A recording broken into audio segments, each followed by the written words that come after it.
welcome to another edition of Kyle Meredith with. It's the interview series presented by WFPK at WFPK.org, Consequence, and the Consequence Podcast Network. Hey, thanks as always for making your way here, checking out the series. Of course, I do hope you hit that subscribe button so you can keep up with all the interviews that I put out. 3 brand new interviews every single week, a new one every Monday, Wednesday, and Friday. So it's a great way to keep up with your favorite artists and discover the new ones. You can do so at any of the usual podcast places, including Spotify and Apple Podcasts. You can grab us at NPR, WFPK.org, or of course, right here on YouTube for the video versions. I'm Kyle Meredith. Today, my guest is Rufus Wainwright. Now, this is a special episode because we recorded this one live in the it's a speakeasy bar here in Louisville called Highwater. Rufus was in town because he was playing with the Louisville Orchestra, and not just playing with the Louisville Orchestra, they were his orchestra behind the songs of his album Want, or as we call it, Want 1 and Want 2. They came out separately, just about a year apart, but it's really all one big album. Rufus and I got to talk about the 20th anniversary of this, why the album lent itself to the orchestral treatment, why he says it was always meant to be played that way. And in fact, we get into a lot more beyond that. So I'm just going to get into it. This is live from Highwater in Louisville, Kentucky. It's Kyle Meredith with Rufus Wainwright. Recently, it's been the 20th anniversary of everything in my life of late. And yes, and Want 1 and Want 2 are the latest in that category. So and I'm still celebrating it.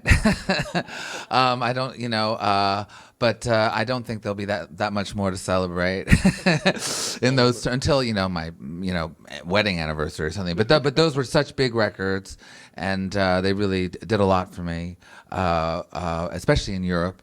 And so yeah, and then it's great to be doing them again. Yeah, it's interesting too because thinking back how much those records have meant to people, and it happens with a lot of artists. Yes. Like we a lot of artists are held to those early records because for whatever the naivety, it brings some kind of magic. Yeah. And I don't know if you think of even yourself like, how much you knew and you didn't know, but I mean, yeah. Basic question, like when you think back to that, what do those albums mean to you now? What do they represent? Well, what I'm most proud of in terms of that whole period is that I did kind of the 1, 2, 3 punch, which is not common in the sense that my first album came out, Rufus Wainwright, and like many first albums of note, it was good, but for the reason, mainly for the reason though that I'd had 17 years to kind of write songs in my teenagehood and growing up. Just growing up in general, and so it was imbued with just that sort of burst of becoming an adult or becoming coming out of childhood. So that happened, and then oftentimes then the second album, and any recording artist can attest to this, is kind of the most important album because that's sort of like the bellwether. It can go either way, and oftentimes that's when it's over. So I made Poses, and it's really accepted as sort of a kind of a departure from my first, and sort of it really pointed towards a more kind of mysterious, kind of decadent journey than like this kind of bright-eyed, opera-loving dandy from Canada. So it got more darker and stuff, and that worked really well. And then the third one, which I think people are given sort of some slack for their third record often. Yeah, you're like, okay, maybe the third one won't be quite as good, but if your third one's really great, which Want for me was, the Want records, and it's the third and the fourth. Of course, I had to, rub it in, and is that it was just suddenly became this whole other three-dimensional thing in the sense like I had the boyhood, and then I had the sort of decadent, and being kind of a roue or whatever. boulevardier kind of person. And then the third one was about me actually becoming a man and becoming, kind of conquering a lot of fundamental demons and dealing with these kind of big issues. And yeah, so I think it really kind of cemented my early career as this, as really showing me as someone who, was around for a while, will be around for a while. And I'm still here. You should applaud for that. It's not the easiest thing to stick around for as a musician. No. I mean, I live in LA, and it is. I have to say that definitely of late, and I've been doing a lot of work in the classical world over the years. I've written a couple of operas, and I'm actually composing a requiem at the moment, which was premiering in Paris with the L'Orchestre Radio France, and will also be with the LA Master Chorale.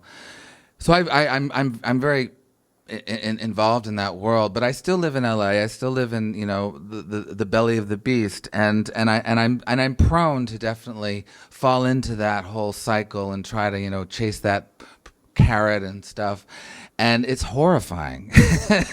The music business, especially now, because it's just become so kind of vapid and predictable and very and the songs themselves are really kind of at the bottom of the equation. So yeah, but I'm still there, we'll see. But it's been wonderful. All I'm saying is it's been wonderful to be. I feel so fortunate that I'm able to go sing with orchestras, and both do my own pop material and do new pieces that I compose. I feel very fortunate that I've been able to escape the music business occasionally. It's one of the most fascinating things about looking at your career too, because the operas, Requiem, Folkocracy, which is your latest record. I mean, do you look at yourself as an explorer of genre, or is this just like the ultimate flex? Well, I just love a great melody, and I've certainly, and I also like to constantly challenge myself, and feel that it's important as an artist in general to do that. I mean, I won't name any names, but we all know that there are a whole bunch of really incredible artists who kind of just sort of put out the same thing over and over again still, and that's great, and I'm really jealous, and they make so much money off of it, and it's all so it's fine. So I, not having been able to kind of crack that code, that kind of mediocre code, I've chosen to challenge myself and torture me. And we benefit. So yes, thanks for the torture from my sacrifice. So again, you're going to be playing these with the Louisville Orchestra. Yes. And I know you've done some orchestrations before. Yes. Is there something about this record? I mean, sure, it's the anniversary, but is there something about this album that kind of lends itself to that? No, definitely. I mean, there's an argument that the show that I'm doing now is really how this album should be performed, because it's, even though Marius de Vries, who's a great producer, who I worked with on the original album, and with great musicians, including Matt Johnson, who will be playing with us on drums tomorrow, and Spooky Ghost, all these kinds of people. It was the first time, after working with two incredibly talented producers who were kind of awful people,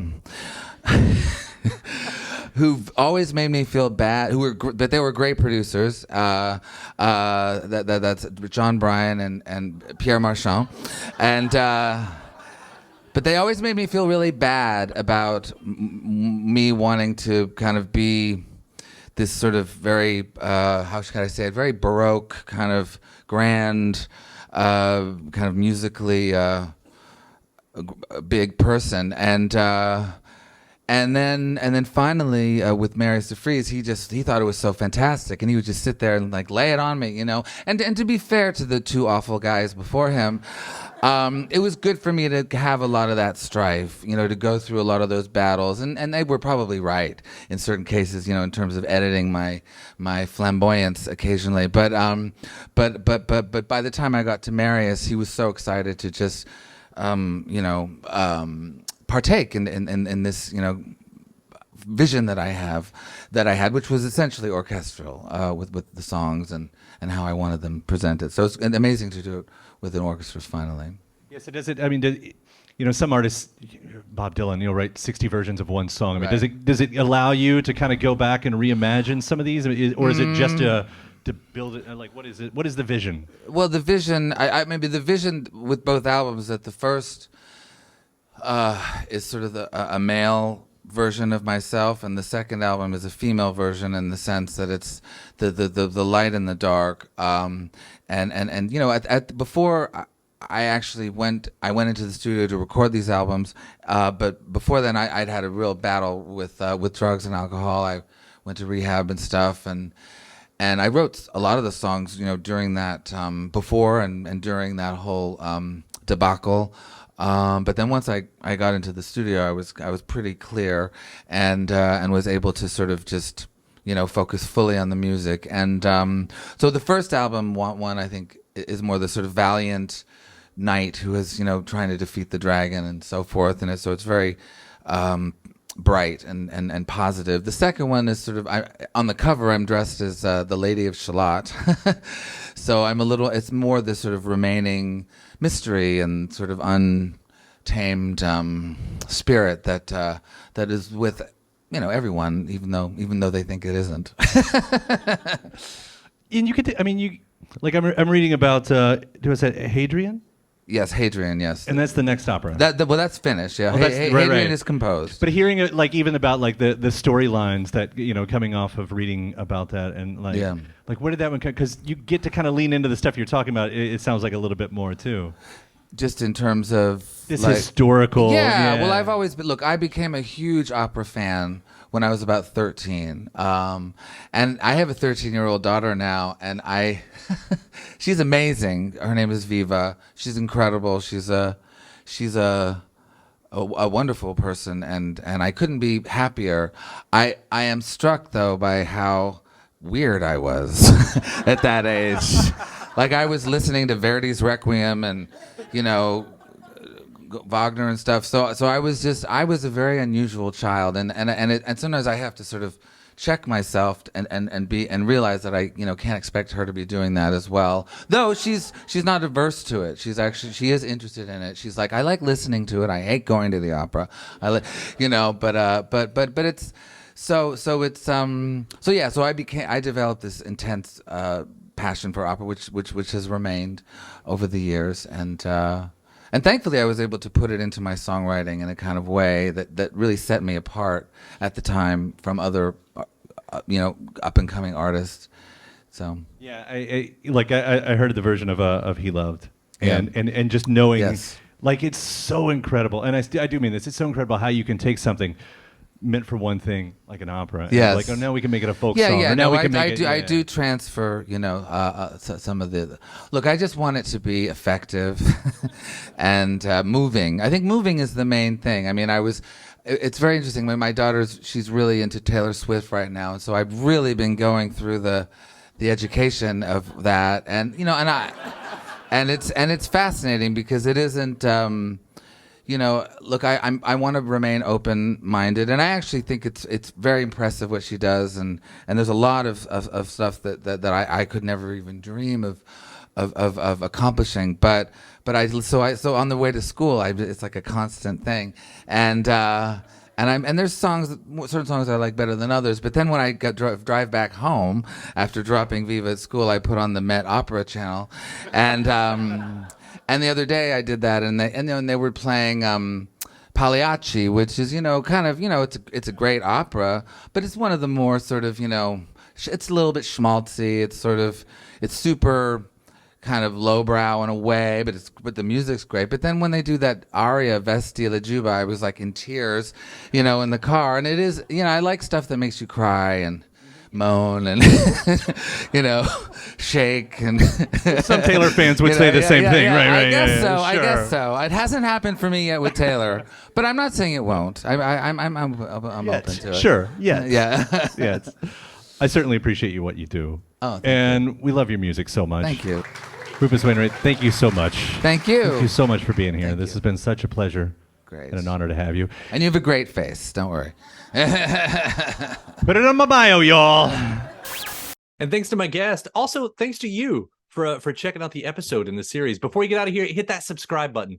Again, you get 3 brand new interviews every single week. New one every Monday, Wednesday, and Friday at right here on YouTube, or of course anywhere in podcast land, including iTunes, Apple Podcasts, Spotify, Podchaser, NPR, or WFPK.org as well. A great way to keep up with your favorite artists and discover new ones as well. Then after that, actually head over to WFPK.org. That's where I do a show Monday through Friday, 6 p.m. Eastern. It's an hour full of song premieres, music news, anniversary spins, bonus interviews, Monday through Friday, 6 p.m. Eastern at WFPK.org. Consequence has your music and film news. You can also find me on the social media spots, Facebook, Instagram, mostly on Twitter. All 3 of them, the address is at Kyle Meredith. Do hope you like and follow along. That does it for another edition. I'm Kyle Meredith. I'll see you next time.